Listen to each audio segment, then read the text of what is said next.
Hello again. Welcome back to Soul Search Sunday with Johnny Tiger. The date is October 16, 2022. With Kitten not being here at the house, I find myself having a lot of quiet time, maybe too quiet, and but as a result of that, I end up with a lot of time to think about all kinds of things. Uh, some things are useful, some things are not so useful.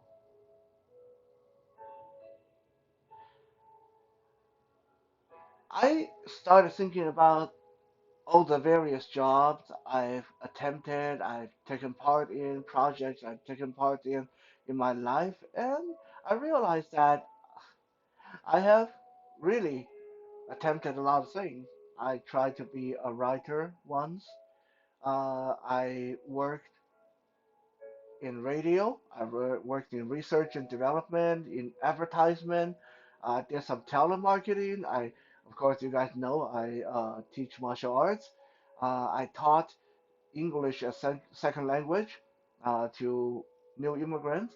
I worked in the traveling business as a tour guide for a little while. I worked in uh,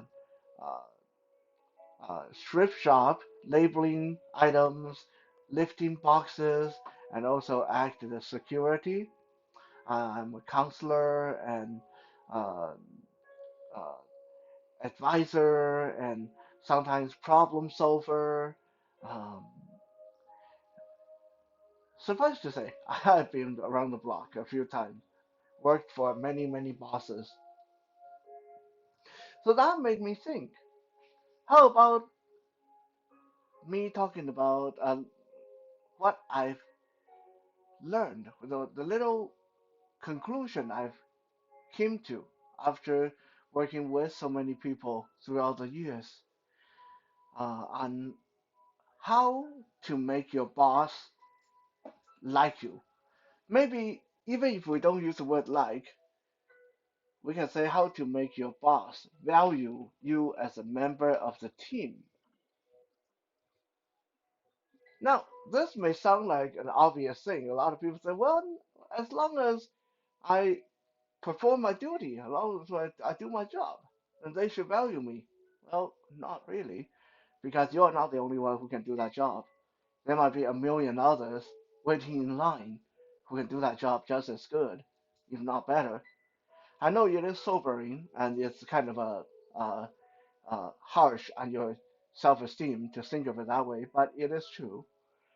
If all you do in life is just do what you're there to you do your job, then it's not good enough. If you actually want your boss to like you, to value you, you need to do a little bit more. So, if this is the kind of thing that you thought about, in workplace, how do I make my boss value me as a member?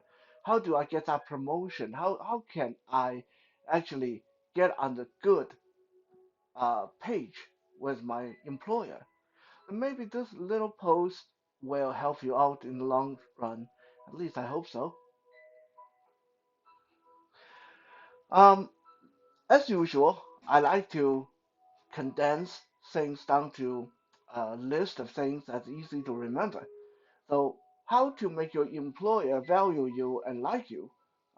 We basically come down to five things that you want to try to do to make that happen. Number one, you want to think a little bit more than your boss. You want to be able to cover for them. You want to be able to cover whatever that they neglect to think. A good example of this is a couple of years ago in China, there was a CEO of a big company that they were opening a new branch, and they uh, invited some of the local politicians to come cut the tape on the door with them for the first day opening of the new branch in the city. Um, Originally, only two politicians, the mayor and the uh, police superintendent, were invited. But then at the very last minute, a really high-ranking minister from outer province, from another province, came by and wanted to take part in it without any notice whatsoever. So, needless to say, the CEO of the company was really nervous and all flustered and say, well, what am I going to do? What am I going to do? I only brought three pairs of scissors and just me and one pair for the mayor and one pair for the police superintendent. What am I going to do for the finance minister?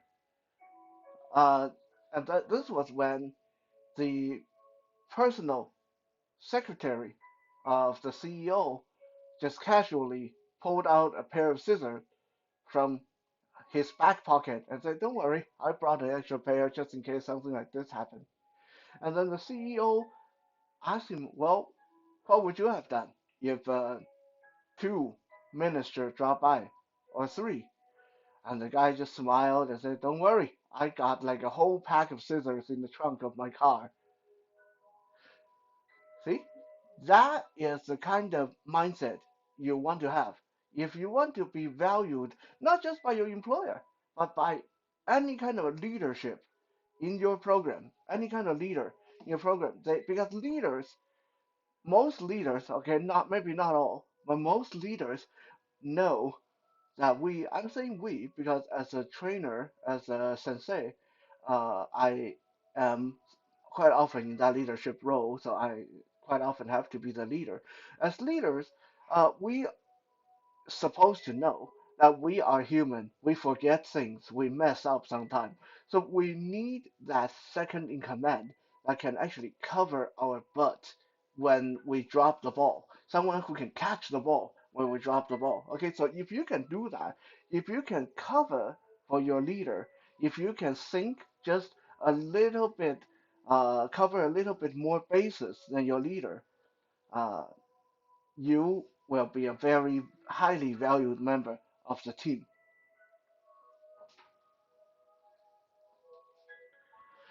Number two, you want to think ahead of your leader. So this sounds like it's the same thing, but it's slightly different. Okay, uh, I'm going to tell you guys the story of the potato seller. This happened in the United States back in 1980. So there were two guys. Let's call them George and Lenny. So George and Lenny both went to work for this big uh, supermarket, uh, and they had the same credential. They were both young and strong. But within 1 month, Lenny was promoted to be the manager of the chain, while George was still in the back room, loading sacks and sacks of potato onto the shelf. So George obviously was very unhappy. So George went to talk to the employer. George said, "Hey, look, Lenny and I we're good friends. I know Lenny. He's just like me. We are the same. We have the same degree. We are just as strong as each other. Heck, sometimes I even work harder than him. Sometimes I carry more sacks of potato, carry more cans of food than he does. How come he is a manager and I am just the same? I didn't even get any kind of pay raise." The employer looked at George and said, "Well, before I tell you the reason, I need you to do me a favor." And George said, "Okay, what?" The employer said, "Uh, we are running out of potatoes, so I need you to go to the nearby farm and try to find me someone that would sell potato to us. And George said, okay, let me go look around. You know, wait for me. I'll be back. George dashed out of the office and went, and there were five different farms within 5 kilometers of the grocery store. So George went to every one of them, and then he came back and said to the employer, "Okay, I talked to all five farmers, and there were uh, three of them that's willing to sell to us. The other two already have contract with someone else." And then the employer said, "Okay, I need you to find out which one of them can give us the best rate, and how often can we get potato from them." George said, "Okay, hold on, let me go ask them." He went out there to the farms and started talking to them, and he came back to the employer. He said, "Okay, the farm furthest away from us, they said they will sell it to us the cheapest, and they can supply us every 3 days." The employer said, "Will they deliver the potato to us, or do we need to go pick it up?" George was like starting to get annoyed by this time. George was like thinking, "Why don't you just tell me everything you want to know at one time?" And George said, "Okay, hold on, let me go ask the guy." And the employer said, "Oh, no, no, no, hold on, wait. The employer called Lenny into the office, and he said to Lenny, "Lenny, we got a problem here. We are running out of potato. So can you go find out which of the nearby farm sell potatoes?" Lenny said, "Okay, hold on." And a little while later, Lenny came back and said to the owner of the store, "There's five farms around us, but only three of them will sell to us. Two of them already have contract with someone else, but out of the three, only one can give us a really good deal. It is really the furthest away from us, but they can supply potato to us 3 times every 3 days, and they have a truck, so they can deliver the potato, and they will deliver 7 in the morning. And here I got uh, all written down here on paper, how much they want, and what kind of payment they want, and all that details. Here you go, sir. Everything you need." And the employer looked over at George and said, "There, you know why Lenny is the manager now?" So this story will tell us that just doing your job not good enough. Like poor George, basically, they go there. Like the employers want to know something, he go and ask. Come back, employer want to know something else, he go and ask.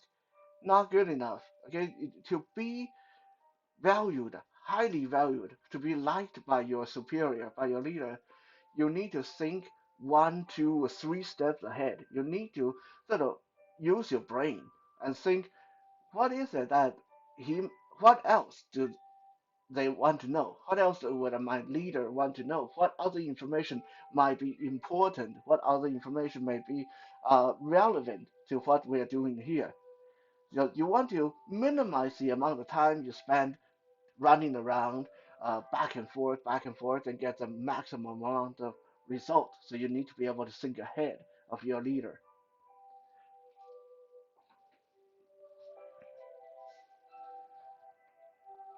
Number three, don't steal your leader's glory. This one is a really, really big one.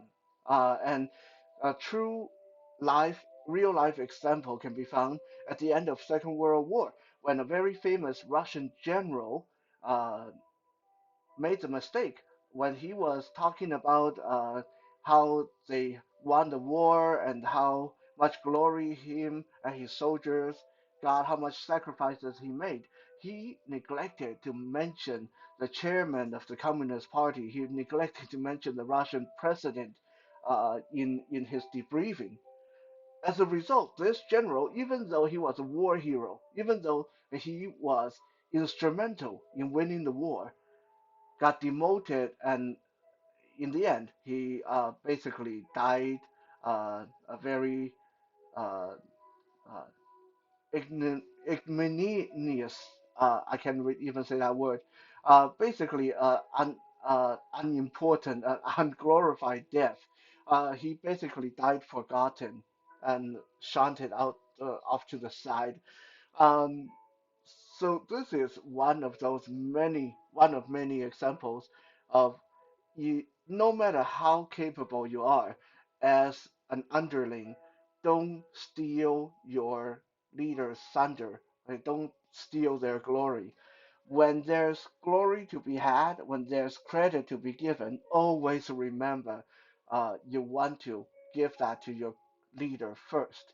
And if there's anything left, then you can maybe take some for yourself. But yeah, it doesn't matter how capable you are. If you are taking paycheck from them, if you need them to give you a job, you need to remember to give them the credit because otherwise, your leader, your superior will see you as a threat and do their best to get rid of you.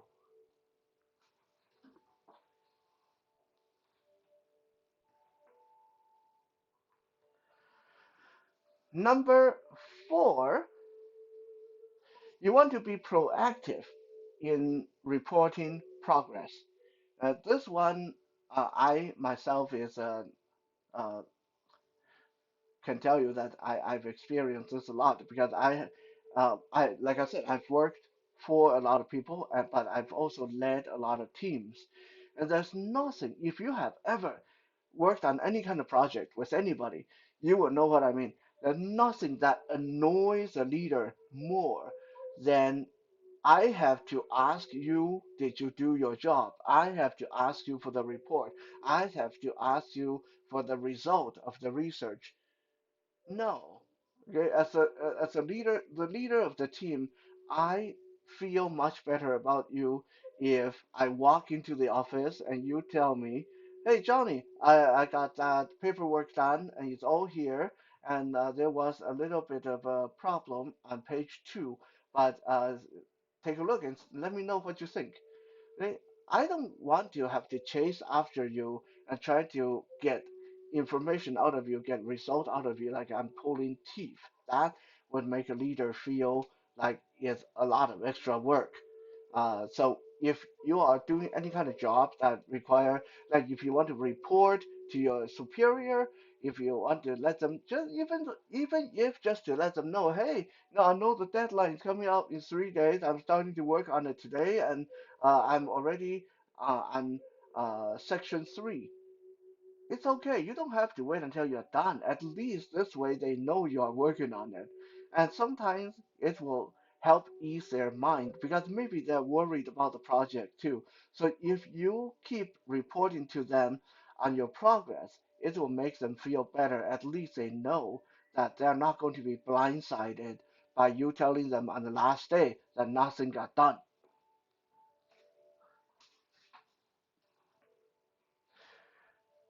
Number five.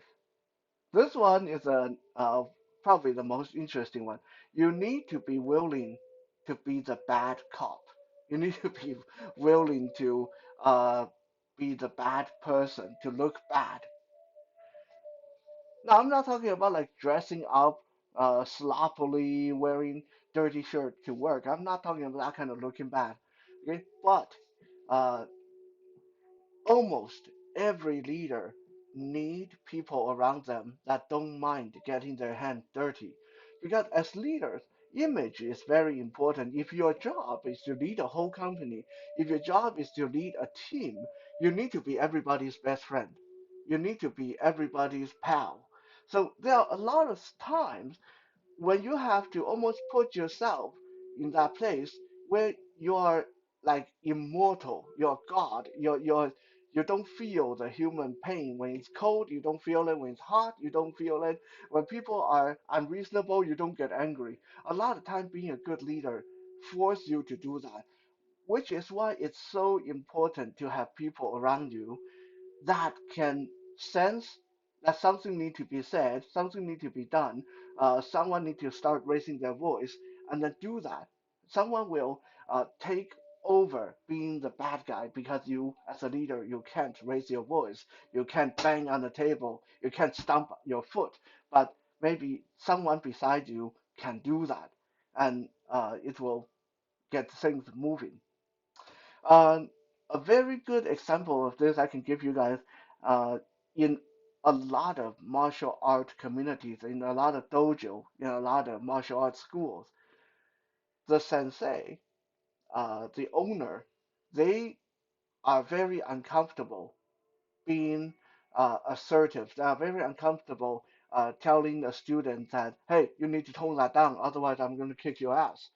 A lot of sensei, because you want students to come back, you want to make money, and as a sensei, you kind of have to keep smiling and try to be nice about things.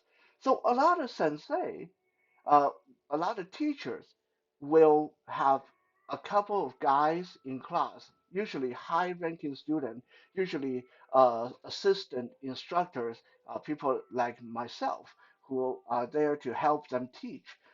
So part of the thing that assistant instructors do is that we have to be able to put on the serious face.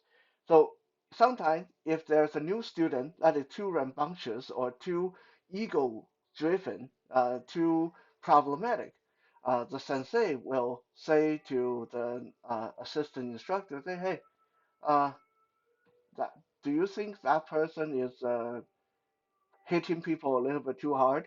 And that's when we get the message as an assistant instructor. We're okay, so we got to show that guy how to tone it down. So we are going to go and say, hey, George, can I work with you on this technique?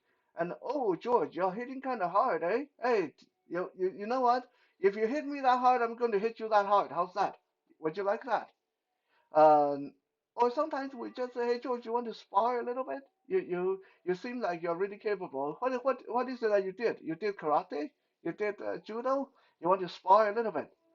And during sparring, we as a uh, quote unquote bad cop or the bad person, it's our job to get it through George's head that hey, leave your ego at the door. Just because you did karate before doesn't mean that we can't kick your butt when we want to. These are things that the sensei himself can't do or shouldn't do because it makes the school look bad. So in this kind of setting, in a lot of work setting, the leader, you'll notice that almost always someone who's stay very close to the leader. And this person will be the person that everybody else hates. This person will be the person that is going to tell people off and tell people they're late, tell people their mouth smell bad. There's going to be an a-hole, but this a-hole for some reason is very close to the leader. That's why, because he's actually expressing what the leader wants you to know. He's expressing the leader's displeasure for the leader, so the leader can always be everybody's best friend, everybody's pal. So if you want your leader to really value you, really like you, then one of the ways is to learn to read their mood. And if you sense that your leader is feeling displeased, then you take that over. You express that for them. So make yourself look like the a-hole, so the leader uh, don't have to. So that's the one way to really make yourself a very valued member of a team.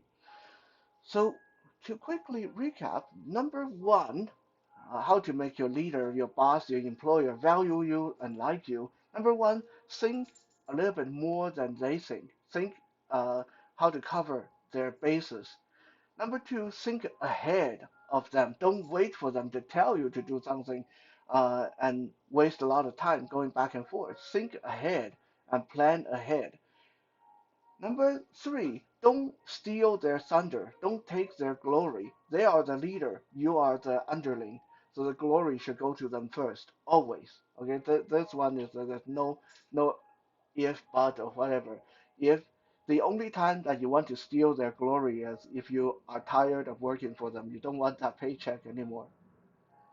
Number four is you want to be proactive in reporting progress. Don't wait for them to hunt you down and ask you uh, and figure out if you are doing your job. Because usually by then it's too late. They already don't like you. But if they have to do that.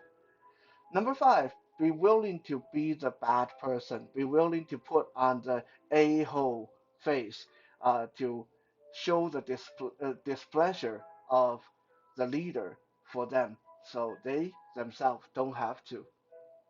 These are just the little bit of uh, conclusion, I guess, that I gained from all these years of working in various capacities. And like I said, I hope that this will help someone out sometime. Thank you for checking out today's Soul Search Sunday. Tomorrow we'll be back for some Music Monday. For now, have a good night.